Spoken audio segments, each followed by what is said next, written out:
The idea of trust-based philanthropy really came out of the concern that communities, and specifically communities of color, were not getting what they needed when it came to grant giving from foundations. So this is how this started. After a long series of conversations, they came up with sort of this set of practices that really builds trust and allow the organizations to do what they need to do in the community. They're the ones who know the community. The tenets of trust-based philanthropy are things like, if you're a grant-making entity and you have an application, make the application really easy, or you don't even have an application. Have it be a verbal conversation rather than an application. Similarly with your reporting. If you are a grant-making entity and you're doing reporting or you're requiring reporting, make it really simple.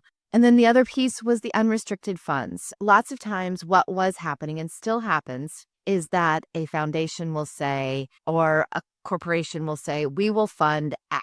I'm going to actually use Impact Austin as an example of this. So Impact Austin is a local giving circle of women, and they would have local nonprofits apply to them for funds under a giving circle. Impact Austin Group was saying, we will fund this specific project, and you have to use the funds for this specific project, right? That works for some organizations, but many times what organizations really need is just unrestricted funds. Funds that they can use for whatever they need. Impact Austin is a great example. They have made their application much easier, and now they give unrestricted funds. And that's really beautiful. That's the tenet, is that when you are thinking about giving your funds, whether you are a foundation or a giving circle or an individual, it's about trusting the organization that you're giving your funds to, knowing they're going to do good with it, getting to know them first so that you do trust them, you are comfortable, and then understanding that they're going to do good with what the money you've given them. And you don't need to check up on them or request additional information or things like that.